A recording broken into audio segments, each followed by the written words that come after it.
Back in September, CNN ran a segment by Fareed Zakaria talking about how Donald Trump could lose the vote but remain in power, actually get a second term, even if he loses the general election. This is called a contingent election, and it happens when they can't get a candidate to 270 votes or votes are contested and nobody is determined to be the winner. It then falls to House delegations to vote for the president, but each state gets one vote. And there are more Republican states than Democrat states, so Donald Trump could actually still win this. Now, this segment is from September. It's based on an article from July, but it's going viral now as people started to realize, hey, wait a minute. It seems like this is actually starting to happen. We have the PA state legislature saying the power to appoint electors is theirs. And due to widespread irregularities, they want to take the power back and declare that the PA state election is in dispute. Now, that won't give Trump votes, but it could take votes away from Joe Biden, creating a disputed electoral college vote. Then come January 6th, we don't have a winner. Donald Trump becomes president. Or he remains president, I guess. Now, like I said, I'm not saying it's going to happen, but I will tell you, Democrats are so obsessed with Donald Trump's legal challenges, his lawsuits, that they're not paying attention to what's really going on. And that's why I think a segment like this is really important. There are two things I want to hit in this segment: clarifying and breaking down exactly what's going on with the Trump contingent election victory, and that it's entirely still possible, and we're actually on track for it to occur. It doesn't mean it will happen. There are so many obstacles in the way for Trump to pull this off, but think about it. They had these hearings. They had one hearing in Pennsylvania where they discussed fraud.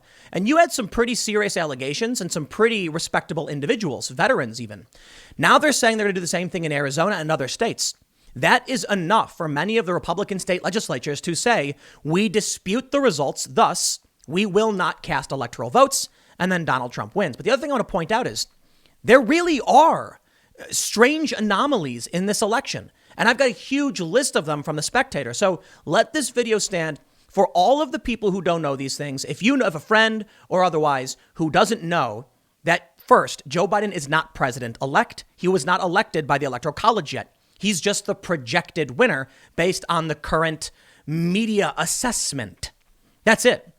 If you know somebody who doesn't know any of this stuff and you want to show them, you want to explain to them why it may be a long shot, it may be a lottery ticket's chance, it may be astronomical, but Donald Trump could still be president, and these people are going to get a cold awakening if it happens, a rude awakening if it happens. Share this, but I'm also going to be breaking down from The Spectator reasons why the 2020 presidential election is deeply puzzling. If only cranks find the tabulation suspicious, put me down as a crank.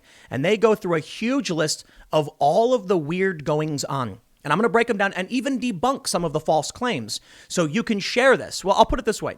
Before we get started, make sure you subscribe to youtube.com/TimCastIRL as well. It's another channel. Don't leave this channel. Just open a new tab and do it.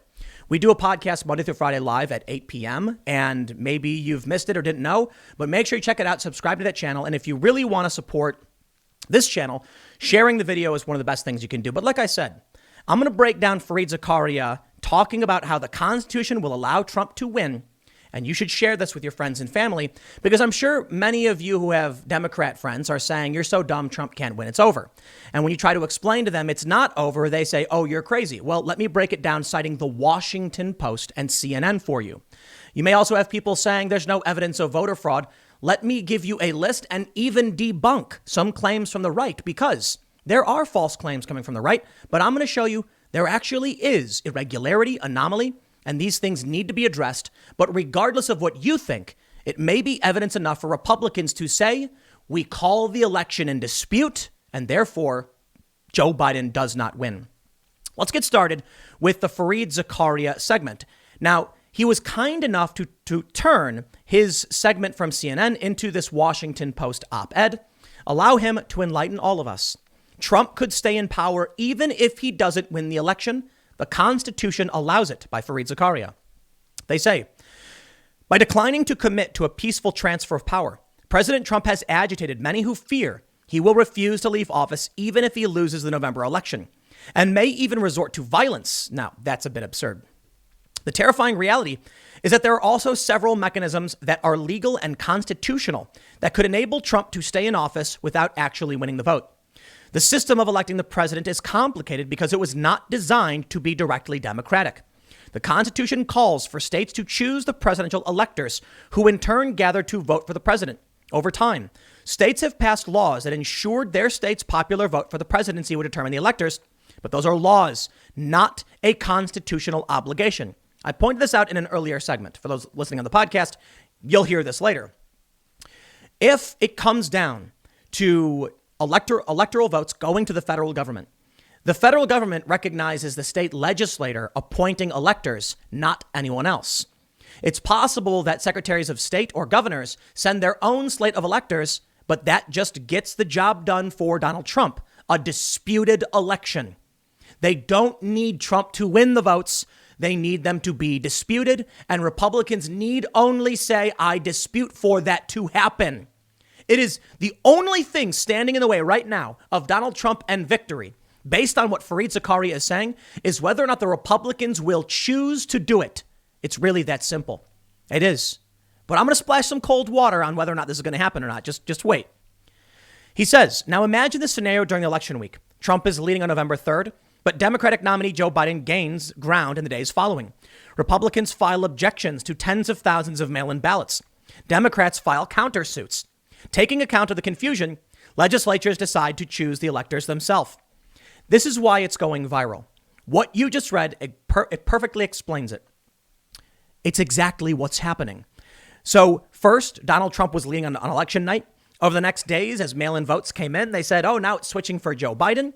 Republicans filed objections saying, how did all of these ballots that came in were 90+% for Joe Biden? That makes no sense. Or 98%. How come these ballots weren't properly filled out? Challenging tens of thousands, in fact, hundreds of thousands. Democrats file countersuits. To a certain extent, they've done this. Taking account of the confusion, legislatures decide to choose the electors themselves, which is absolutely happening right now in Pennsylvania. My friends, Senator Doug Mastriano saying, there is mounting evidence that the PA presidential election was compromised. If this is the case, under Article 2, Section 1.2 of the U.S. Constitution, the state legislature has the sole authority to direct the manner of selecting delegates to the Electoral College. This power was given to the state legislature for the purpose of safeguarding the appointment of our president, specifically contemplating corruption and ensuring that the people are not disenfranchised through a corrupt election process. Therefore, we are introducing a resolution to exercise our obligation and authority to appoint delegates to the Electoral College. This is a state senator. We also saw that the House of Representatives in Pennsylvania has posted a memorandum on a resolution that will be submitted soon. I know, it's right. We're not quite there. They haven't submitted it yet. Again, I'm going to splash cold water on this, but the train is moving down the track. The point I'm trying to say is, I'm going to show you some stuff after I read through this, breaking down why I think we are not at that point where I would be confident Trump is going to win. But I do think there's one thing to guarantee Trump victory. The Republican state legislatures in 3 states only need to just say, I object. That's it. No joke. That's it.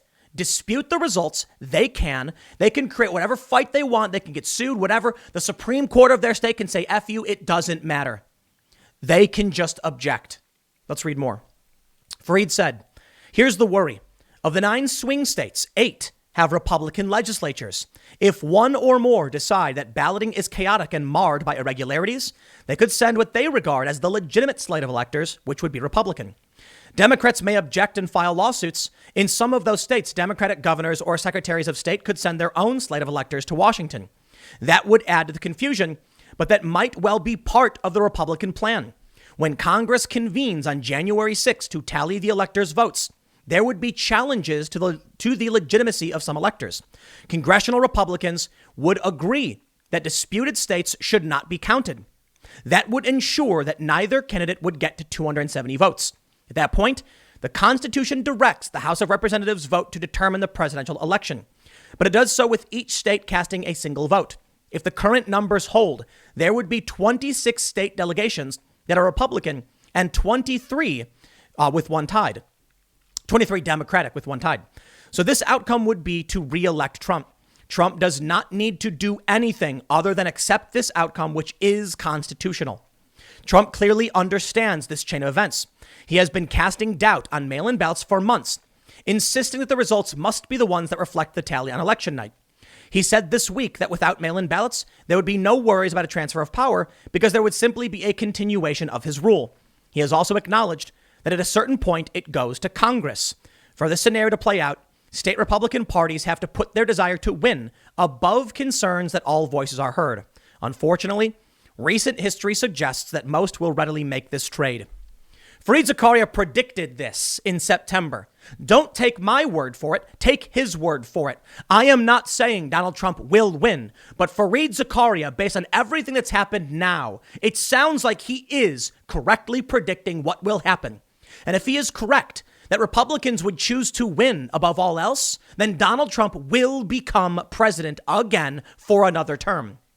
I am not saying it's going to happen. In fact, I'm not entirely convinced we're at a point where I can say confidently Trump's got a good shot of it. I'm just saying, well, Fareed is right based on my research. I have looked at several different articles and statutes, and it seems, far be it from me to claim that Fareed or some of these other writers are incorrect. Trump seems to have known this was the route they would go. And now it seems like he is on track to succeed. Point being, look at it this way. Imagine there's a train track. Imagine on that track are twists and turns and loop-de-loops and barrels and fallen trees. Just because the train is moving down the track does not mean it will successfully make it past all of the obstacles. So I don't know what will happen, but I do know that each and every day that passes, the more that I see, the more I'm starting to think Fareed Zakaria and this other MSNBC, the co-founder of MSNBC, I believe it was, who wrote this article, they were correct. And I remember I mocked it. I said it was crazy. These people are nuts. And people said it was resistance lunacy. But here we go. It seems like we're moving that direction. Fareed says many state Republican parties have been actively attempting to suppress votes. Just a few examples, in 2011, Texas passed a law requiring a government ID for voting and allowed gun licenses, but not student IDs. Okay, that's ridiculous. Okay. He says in 2017, Georgia passed a law blocking voter registrations with minor typos. Also, I think it's ridiculous to claim that's voter suppression, to have voter integrity. Nice try, Fareed. He goes on to say, American democracy is getting warped because the Republican Party believes its path to power lies not in getting a majority of the votes, but through other means. I'm going to stop you right there. You said it. Fareed, you said it. We are not a direct democracy, and we never have been. The Constitution allows this. There are multiple paths towards winning the presidency. This is a part of our country. Just because you grew up with traditions and formalities doesn't mean Trump is doing anything illegal, wrong, or immoral. It is literally in the Constitution that Trump can do this. They're called safeguards. Safeguards. The reason this is allowed and the reason someone in Congress can challenge an electoral vote is because we are not a direct democracy and we want to prevent someone from stealing an election. Now, let me tell you, you may be thinking to yourself that this is just Donald Trump stealing the election. But let me tell you, the conservatives are saying the exact same thing. Now, maybe you're right. Maybe you're not right. The point is, the Constitution has these provisions to prevent someone from fraudulently winning an election. I am now going to show you that there is actually evidence that there was some kind of irregularity or discrepancy. It doesn't mean it's absolute. It doesn't mean that it cost Trump the election, but it does exist. And the problem is the Democrats did not take this seriously. And because they didn't take it seriously, it now gives the Republicans the ability to say, oh, well, too many irregularities that went uninvestigated. Imagine if in Pennsylvania, when Trump filed his lawsuits, the Democrats immediately said, anything you want, anything at all, let's make sure this is all done cleanly. They didn't. They blocked it. They blocked observers. They did block observers. Now, the media keeps saying that observers were in the building. That's correct. They were. But the true goal of an observer is to look at the ballot. You may remember the Bush v. Gore incident where people were holding up the ballots and staring at them and arguing over the hanging chads. Now we have people 50 feet away. And the judges said, well, as long as you're in the building, it doesn't, you might think fine, but I'm sorry. Regular people are probably going to look at that and say, what? What's the point of an observer if they're just sitting in a building doing nothing, which creates uncertainty? Let me show you this. Reasons why the 2020 presidential election is deeply puzzling. This is the reason that Trump may actually win, and it's the fault of the Democrats. From Spectator, they say, to say out loud that you find the results of the 2020 presidential election odd is to invite derision. You must be a crank or a conspiracy theorist. Mark me down as a crank then. I am a pollster, and I find this election to be deeply puzzling. I also think that the Trump campaign is still well within its rights to contest the tabulations. Something very strange happened in America's democracy in the early hours of Wednesday, November 4th, and the days that followed. It's reasonable for a lot of Americans to want to find out exactly what. First, consider some facts. President Trump received more votes than any previous incumbent seeking re-election. He got 11 million more votes than in 2016, the third largest rise in support ever for an incumbent. By way of comparison, President Obama was comfortably re-elected in 2012 with 3.5 million fewer votes than he won in 2008. Trump's vote increased so much because, according to exit polls, he performed far better with many key demographic groups. 95% of Republicans voted for him. Catholics also supported Trump in higher numbers. He did extraordinarily well with rural male working class whites. He earned the highest share of all minority votes for a Republican since 1960. Trump grew his support among black voters by 50% over 2016. Nationally, Joe Biden's black support fell well below 90%, the level below which Democratic presidential candidates usually lose.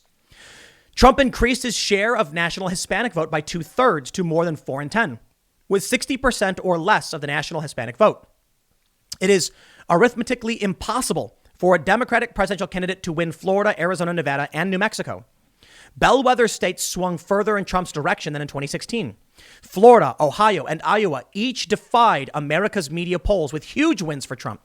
Since 1852, only Richard Nixon has lost the Electoral College after winning this trio. And that 1960 defeat to John F. Kennedy is still subject of great suspicion. Midwestern states, Michigan, Pennsylvania, Wisconsin, always swing in the same direction as Ohio and Iowa, their regional peers. Ohio likewise swings with Florida. Current tallies show that outside of a few cities, the Rust Belt swung in Trump's direction. Yet Biden leads in Michigan, Pennsylvania, and Wisconsin because of an apparent avalanche of black votes in Detroit, Philadelphia, and Milwaukee. Biden's winning margin was derived almost entirely from such voters in these cities, as coincidentally his black vote spiked only in exactly locations necessary to secure victory. He did not receive comparable levels of support among comparable demographic groups in comparable states, which is highly unusual for the presidential victor. To put it simply, Joe Biden got resounding minority support in swing state urban centers and nowhere else. Possible. The Democrats just knew those were the states they needed to win, and that's where they focused their outreach. But it's an anomaly. That's about it. We are told that Biden won more votes nationally than any presidential candidate in history, but he won a record low of 17% of counties. He only won 524 counties as opposed to the 873 Obama won in 2008. Yet Biden somehow outdid Obama in total votes. Victorious presidential candidates, especially challengers, usually have down ballot coattails. Biden did not. The Republicans held the Senate and enjoyed a red wave in the House, where they gained a large number of seats while winning all 27 toss-up contests. Trump's party did not lose a single state legislature and actually made gains at the state level. Stop. Right now, I can hear the Democrats saying, how does it make sense that we're going to accept the results of the election where the Republicans won, but not Joe Biden? Because the concern being brought up by Republicans is that there are many votes, these are in sworn affidavits, where only Joe Biden was chosen. A vote was submitted, it was for Joe Biden and no one else. It's called undervoting. And people said, how does that happen that Joe Biden gets tens of thousands of votes for him, but no one else? Simple solution. People hate Donald Trump, voted for Biden, and didn't care about anything else. But I don't think that's entirely makes sense, to be completely honest, because most of the Democratic outreach is going to be literally for all Democrats. Certainly the Democrats would want to win. This raises suspicions around votes that many people in sworn affidavits said they looked machine printed. They looked like they had different ink. The signatures all looked the same. And there's currently litigation going on in many different counties saying just this. And if we don't have time to investigate, what do? They're going to dispute the results. They're going to say, Another anomaly is found in the comparison between the polls and non-polling metrics. The latter include party registration trends, the candidates' respective primary votes, candidate enthusiasm, social media followings, broadcast and digital media ratings, online searches, the number of especially small donors, and the number of individuals betting on each candidate. Despite poor recent performances, media and academic polls have an impressive 80% record predicting the winner during the modern era. But when the polls air, non-polling metrics do not. The latter have a 100% record. Every non-polling metric forecasts Trump's re-election. For Trump to lose this election, the mainstream polls needed to be correct, which they were not. Furthermore, for Trump to lose, not only did one or more of these metrics have to be wrong for the first time ever, but every single one had to be wrong and at the very same time. Not an impossible outcome, but extremely unlikely nonetheless. Let me just put it simply. Joe Biden did not campaign. I'm not being hyperbolic, okay? He was running a campaign, but in terms of any colloquial understanding, he wasn't campaigning. He was calling a lid every single day, one time for a week. That means no press events. He was barely appearing on TV. He did not have any ground support. So there was no ground campaigning. No one was going and knocking on doors. Yet somehow a man who was mostly calling a lid, not doing interviews, and not sending out volunteers, beat Barack Obama's popular vote totals. I voted for Barack Obama in 2008. 69 million votes. It was historic. I didn't vote for him the second time around. I'm one of those people he lost. Joe Biden beat that after not campaigning. I find that very strange.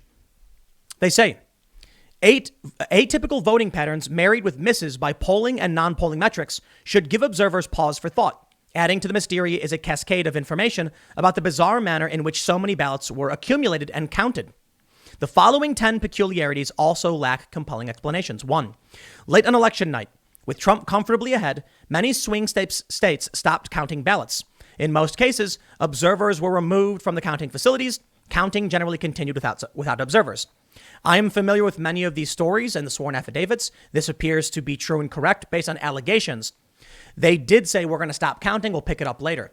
The Democrats on the left have said they had to count absentee ballots afterward. It doesn't explain why they stopped counting and booted out observers. 2. Statistically abnormal vote counts were the new normal when counting resumed. They were usually large in size, hundreds of thousands, and at an unusually high 90% and above Biden to Trump ratio. Very weird. Late arriving ballots were counted. In Pennsylvania, 23,000 absentee ballots have impossible postal return dates, and another 86,000 have such extraordinary return dates they raise serious questions. Some were requested and returned on the exact same day. 4. The failure to match signatures on mail-in ballots. The destruction of mail-in ballot envelopes, which must contain signatures. 5. Historically low absentee ballot rejection rates despite the massive expansion of mail-in voting, such as Biden's narrow margin that, as political analyst Robert Barnes observes, if the states simply imposed the same absentee ballot rejection rate as recent cycles, then Trump wins the election. 6. Missing votes.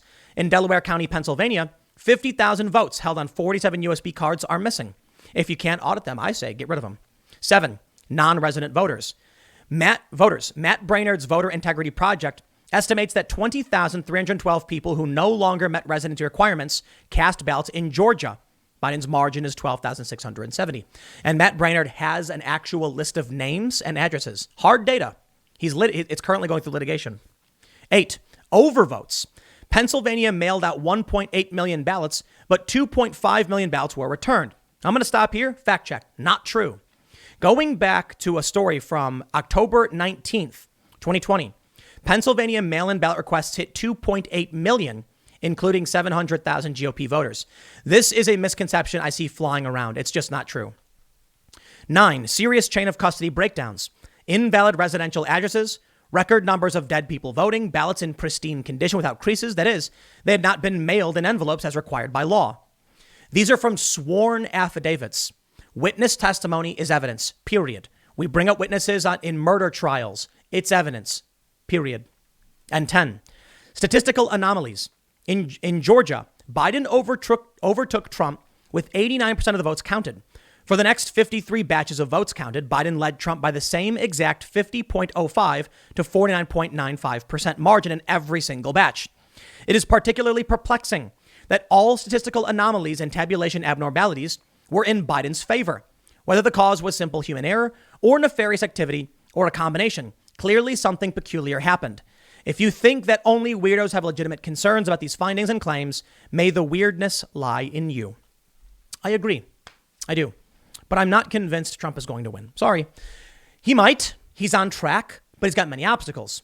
I showed you this tweet earlier from Senator Doug Mastriano saying that they're going to be making this move. Well, it is good news. The problem is, so far, there are only 26 people in the House and only 8 senators on board. Let me show you the hard numbers. In the Pennsylvania House of Representatives, there's 203 individuals. 26, not nearly enough. In the Pennsylvania Senate, there are 50. Now, the Republicans do control this. They absolutely can make these moves, but so far they don't have total support. And Trump needs 3 states to do it. Here's the point. Are we on track for this to happen? For the millionth time? Yes. And many Trump supporters are going to tell you, see, he's winning. Perhaps. But Trump could have been winning in the actual election. Trump could have been winning in actual court cases. The fact that he is now on the last thread and his track to victory is winning doesn't mean things are going well for him.